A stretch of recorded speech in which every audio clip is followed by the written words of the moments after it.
Hey everyone, this is Haley. And I'm Laura. And welcome to The Body Pod.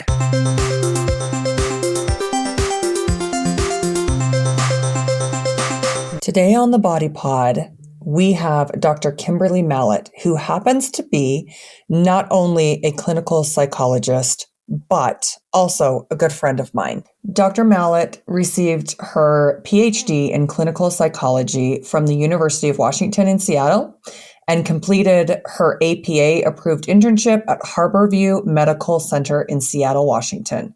She is a licensed psychologist in the state of Colorado and a professor at Penn State University, where she focuses her research on improving the health and lives of individuals through clinically based interventions.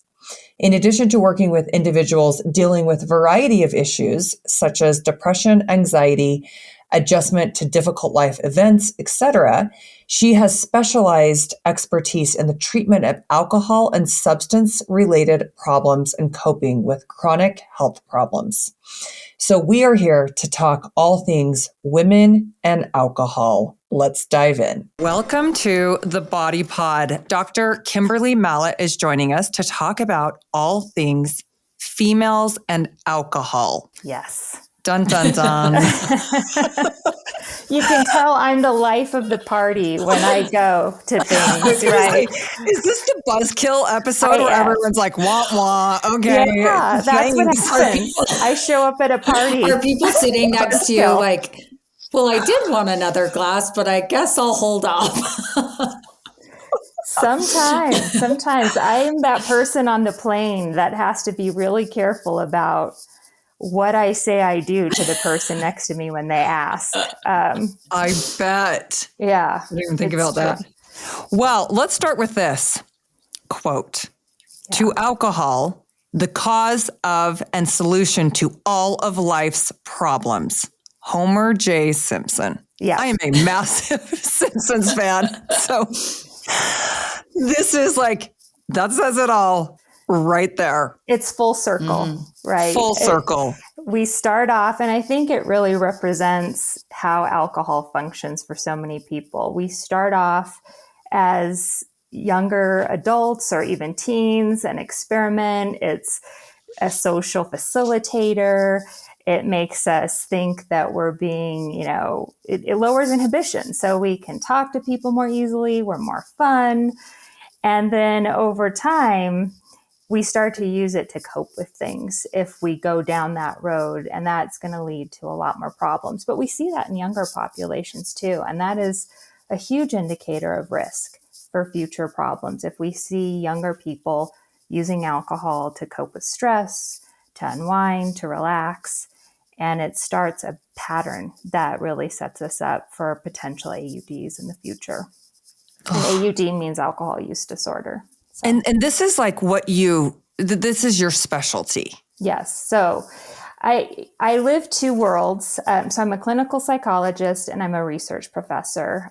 You get trained to do both therapy and research when you get your PhD in clinical psychology. So for the past, I'm going to date myself. So I say at least 30 years, I've been in the field of alcohol research.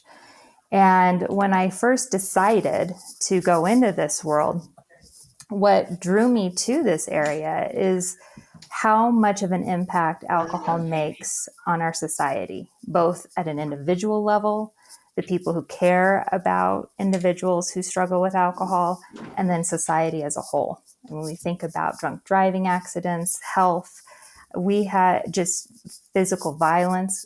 Alcohol is a huge problem for so many people and our society in general.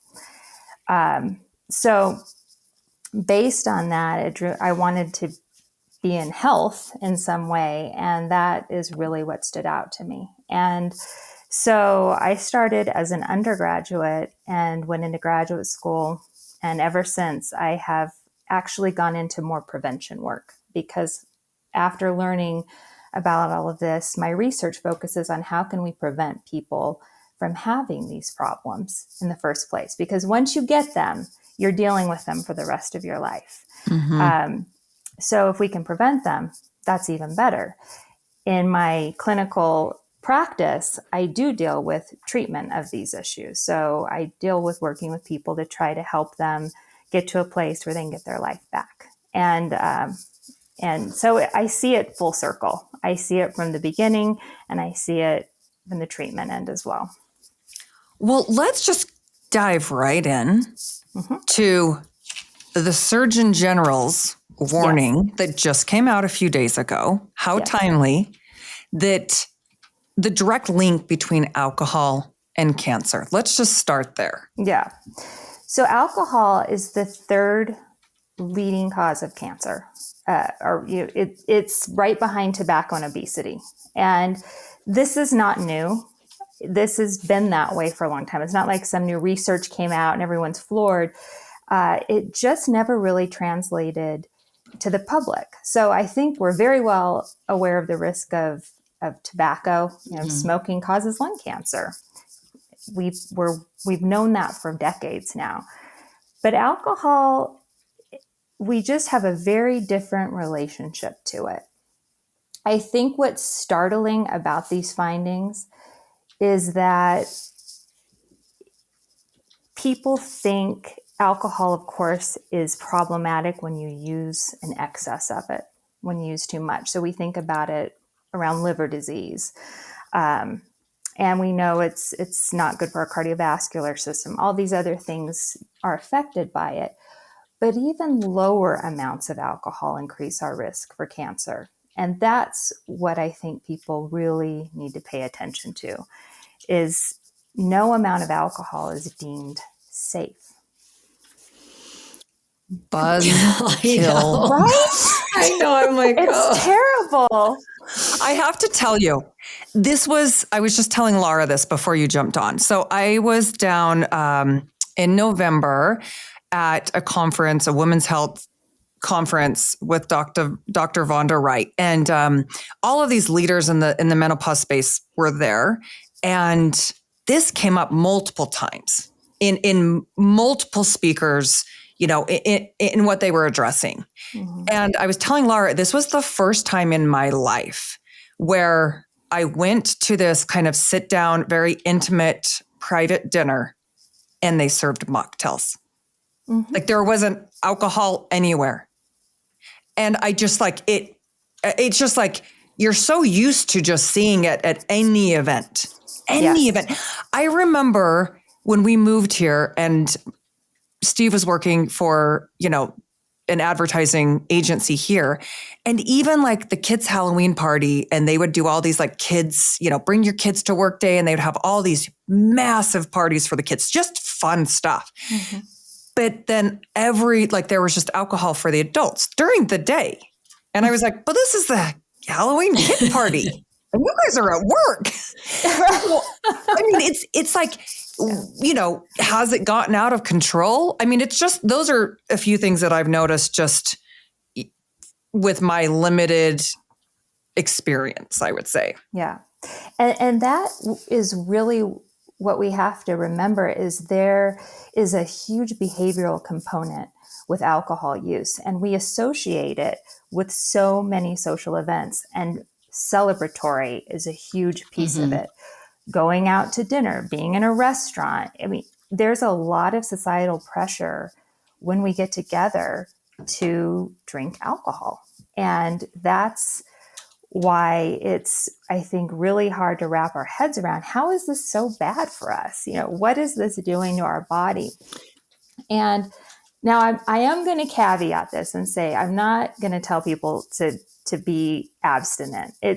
I think there are ways to be healthy and include alcohol, but I think it really demands some intention about it. And that's what strikes me about these findings, is it's really drawing our attention to being careful and track how much we drink and being aware of what we're drinking and picking when we do it, not getting into patterns of it having to happen all the time with all of these gatherings. That was one of the questions I was going to ask you that Haley and I were also speaking about before you hopped on, is I wanted to ask you what your thought is around people that say, okay, I'm going to be completely abstinent and never drink alcohol again, because from a psychologist standpoint, do you find that that gets people in trouble sometimes to completely say, I'm never going to do it again, instead of having intention or a good relationship with it? It depends on the person. There are a lot of people who choose to be abstinent for a variety of reasons. Some are proactive because maybe they have a strong family history. Maybe they have certain risk factors, certain health issues. Remember, if we're taking a lot of medications, and I can kind of touch on that down the road with some of these other topics I know you want to talk about, but there are certain health reasons, certain psychological reasons, and family history reasons. The other piece is if someone does have a problem and they've crossed what I call the line in the sand of going into dependence, physical dependence, they really can't drink alcohol anymore because their relationship with it, it's just not possible to have a healthy one. So if someone, and I think what you're getting at, Laura, is if someone is just at war with themselves, like, I have to be abstinent, but I don't really want to be, so there's a lack of motivation. Well, I'd say, what I'd want to understand what that motivation is. Do they want to drink, or are there certain situations that might allow for it in their mind? You don't have to completely give it up. I think what this is getting at, the Surgeon General's report, and some of what we're seeing come out of Canada, which is the whole country has basically taken the stance of, we really can't say any amount of alcohol is safe. So, and we do that with certain populations here. Pregnant women, we say no amount of alcohol is safe to drink while you're pregnant. But we don't say that for adults without dependency issues or who aren't pregnant. And we do give guidelines. But it's really something you have to examine yourself. And I think if people start to question, is my relationship with alcohol healthy? It might not be. And so that's when you want to just take account of, are there changes that need to be made? And where am I struggling? And really what I'd say is that drinking to cope piece is kind of that red flag for a lot of people. If you find yourself thinking, I need a drink right now, that's what for me raises my red flag is, okay, something's not okay. We shouldn't be drinking to cope, because that's a sign of a larger issue. What about the research that showed alcohol had some health benefits? Yeah. Let's add some light. Yeah. The reality is a lot of physicians just don't concur with that. And there's many reasons for that. Just the way the studies were done, there could be a lot of confounds. So basically what they found, I think we're talking about red wine and heart health. Okay. So they're looking at the antioxidants in red wine. There's a lot of other things that could be going on there in terms of potentially red wine drinkers also engage in other healthier habits and healthier diets in general. So we can't really attribute causation there. What we can say, though, is that the benefits don't outweigh the risks here. So you can get antioxidants in a lot of other places. Never, ever, ever have I heard a doctor or imagine a doctor said to a patient, hey, how much are you drinking? Nothing? You might want to start, just, it doesn't happen. And so exercise, diet, taking supplements, drinking grape juice, I don't care. Just, it doesn't have to be fermented. So I know, but I know that we want it to be good. And that's the thing, is it'd be great if we had positive effects from it. But confirmation bias, right? We'll find this study says that it's healthy. So. Exactly. So, and And there's just so many other issues too, where people struggle. Again, the risks outweigh the benefits because you're still getting the alcohol. And that being said, what we know about alcohol itself is it is a toxin. I mean, it can infiltrate. It's a central nervous system depressant. The reason it affects so many of our systems, our liver, cancer, all these things, cardiovascular, is because it has a wide reach. A lot of other drugs act on certain neurotransmitters. Well, alcohol doesn't discriminate. It hits all of them. I mean, it just goes for it. And so it's very, very powerful. And because it's such an integral part of our society and it's accepted, people don't give it the respect that it deserves as a drug. That's really true. I never thought about it that way. What about, yeah, me either. I mean, so if people are like, okay, but I'm still going to drink a little bit, what would your recommendation be? Because that's the question that I'm sure a lot of women are thinking right now while they're listening. Yeah. So, and I'll be very forthcoming. I do drink. I'm not an abstainer myself. So I do try. I am right now though. So I have some interesting insights on sleep, but I'm just taking the whole dry January thing. And because I know you very well, Haley, I'm doing a little series of not really fat loss, but that's the goal. I'm coming off a surgery, so I need to get back in shape. So alcohol is the easiest thing to cut out of our diet to cut calories that we don't need. But what are our guidance for healthy drinking parameters? Just so you know, I'm gonna talk about that, but they are kind of up for reassessment, which they periodically get reassessed. So I wouldn't be surprised, based on the Surgeon General's statement and recommendations, that they might get reevaluated. So they may come out with new ones. Stay tuned. Stay tuned. So here's what they currently are for women. The guidance is 7 drinks or less a week. That being said, these are standardized drinks. And I'm very clear about this because what we know in a lot of the data that we collect in our studies, people are notorious about underestimating the amount that they drink because it's not a standard drink isn't that much, especially if you're drinking cocktails or mixed drinks. It can be really challenging. And so, for example, a bottle of wine is 5 drinks. And a lot of people think it's 4, but there's actually 5 drinks in a normal bottle of wine. So that's just what we're working with here. The other caveat about that is you really don't want to drink ever to excess. So you don't want to pile up and drink 4 drinks in a day if you're a female. And you don't want to get that blood alcohol level too high, which you would do if you're drinking more in a concentrated time frame. So they really don't want you to binge drink. And that's for women, 4 or more drinks in a 2-hour time frame. For men, it's 14 drinks a week. Just another thing. Yeah.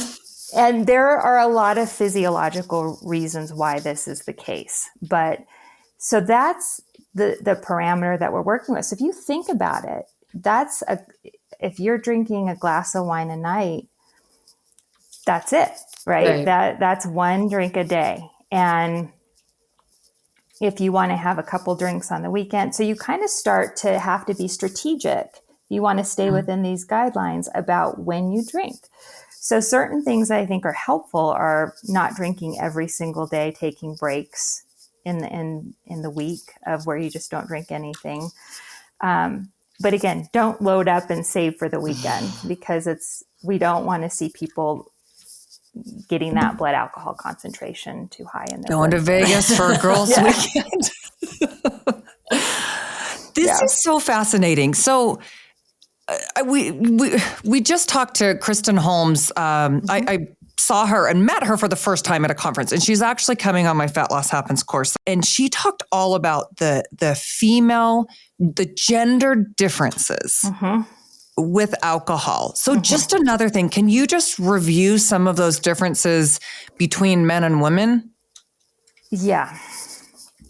Before I go on, though, I do want to say this because we just talked about how much is safe to consume, and there are a lot of mixed findings. So the World Health Organization, I do want to point this out because I think you're getting a lot of information from different sources.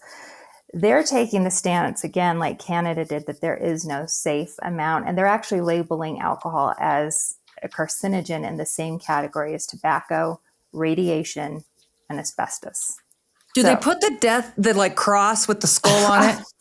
I don't know. They want these labels on it. I don't know what those labels are going to look like, but my guess is it's just Surgeon General's. There's not skull and crossbones. Why did that pop into my head? I swear that was on like Looney Tunes or I don't know, like a something. Yeah. So moving on.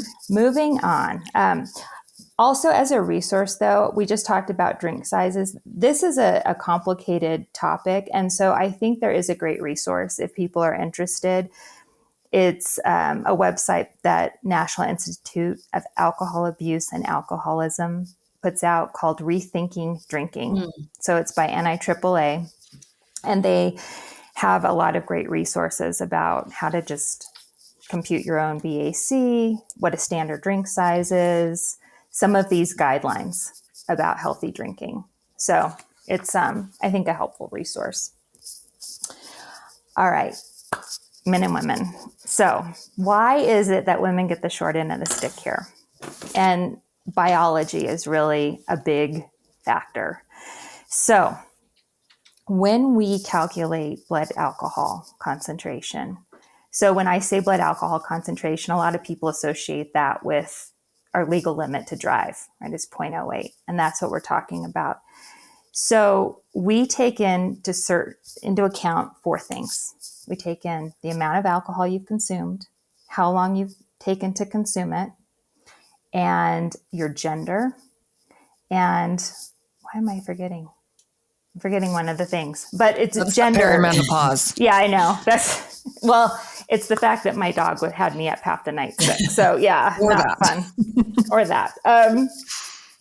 But it's this, weight. Sorry. It's weight. So weight, gender, amount of alcohol, time to consume. And those are really what goes into it. But gender is a big factor. And the reason is, women have so the enzyme that breaks down alcohol in our system, we have lower amounts. So it's called alcohol dehydrogenase. And women don't have as much of it as men. So we don't break down alcohol as quickly as men do. It stays in our system longer, right? Keep that in mind for what I'm about to say. The other thing is, women typically weigh less than men. Weight's accounted for.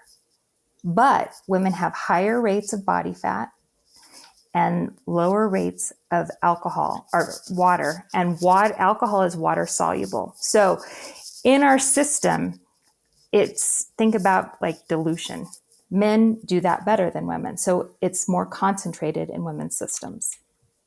This is why it's more powerful. And you're seeing a lot of more negative effects health-wise for women.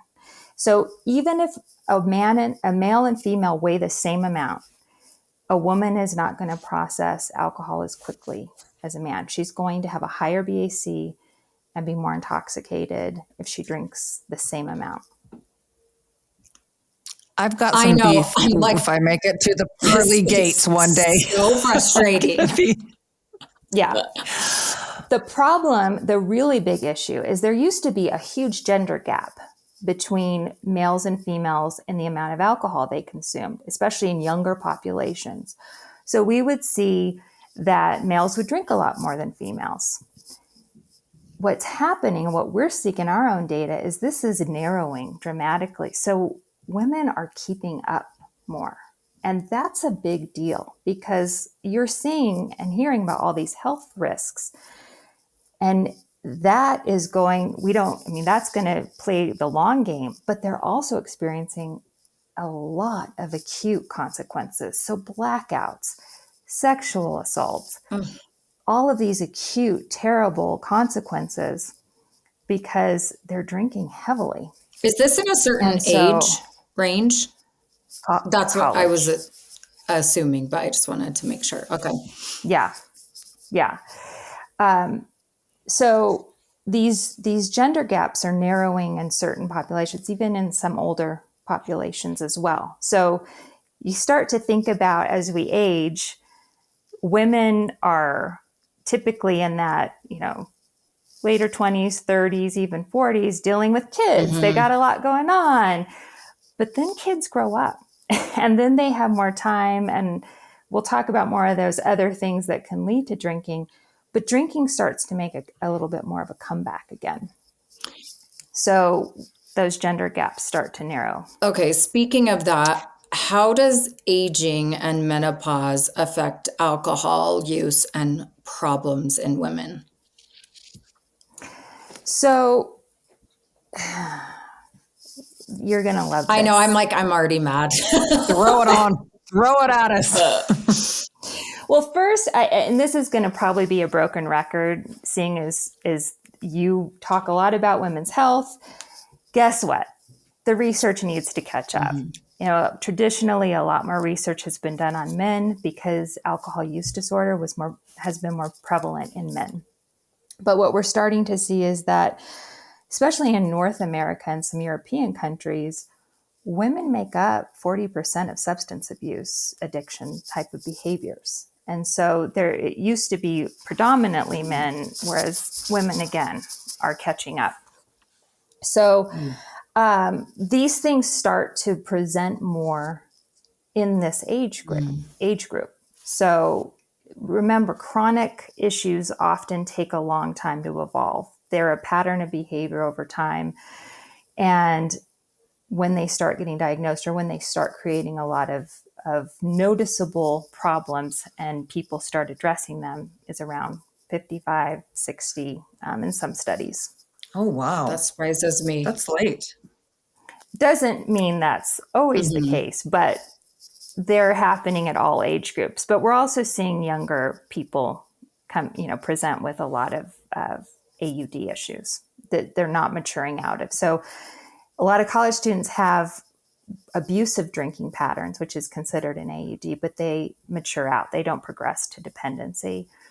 And so over time, though, if you maintain heavy drinking patterns, you're going to at some point develop into that if you don't change. So, or you're likely to. I shouldn't say you necessarily will, but you're much more likely to. So as we get older in age, you may cut back a little when your kids are younger and you're busy, or your job's really busy. But once things maybe slow down a little bit, drinking sometimes can make a comeback. So that's one piece. We're also seeing that, here you go, Haley, this is why. So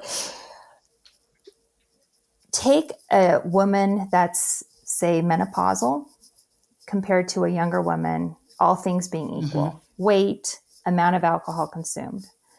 The older woman, they're finding, has higher BAC. Yeah, why is that? How? Well, what would you guess? Lower lean mass? Muscle mass, yeah.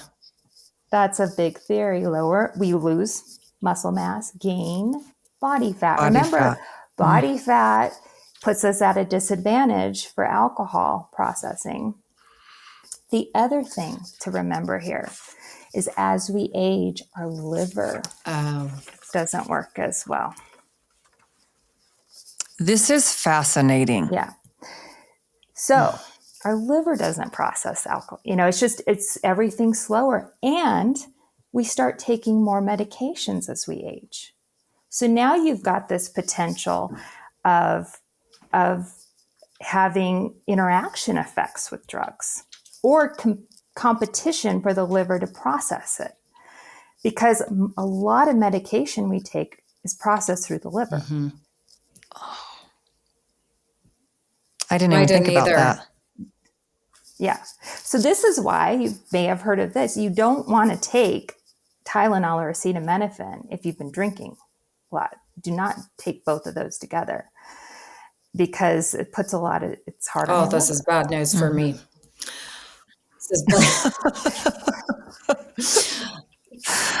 This is well, We're learning all that's a sorts hot of tip takeaway for sure. Okay. It's good to know. So, okay, so we have these, but there's also, this is a time when a lot of couples split up, or you have a partner that passes, or you have parents that pass. And so I'm sure that adds to the psychological, just the crutch. Yeah. Maybe. So here's that drinking to cope kind of piece where, alcohol is, so let's make no mistake about it. Alcohol is very reinforcing in a lot of ways, right? When we drink it, our brain, because it acts on so many of our reward pathways in our brain, it makes us want more. And in the beginning, again, this is a whole nother topic. You kind of get out of alcohol, what you go into it with. So it's going to emphasize the mood you're already experiencing or your expectancy of what it's going to do for you. So the problem, though, is people start to use it to numb, to kind of have that relaxation. They associate it with, anxiety. It can kind of ramp me down. But it also can make us tune out if we're dealing with a lot of challenges. So yes, depression can come up in menopausal women. We see increased rates of that coming up for menopausal women and perimenopausal women.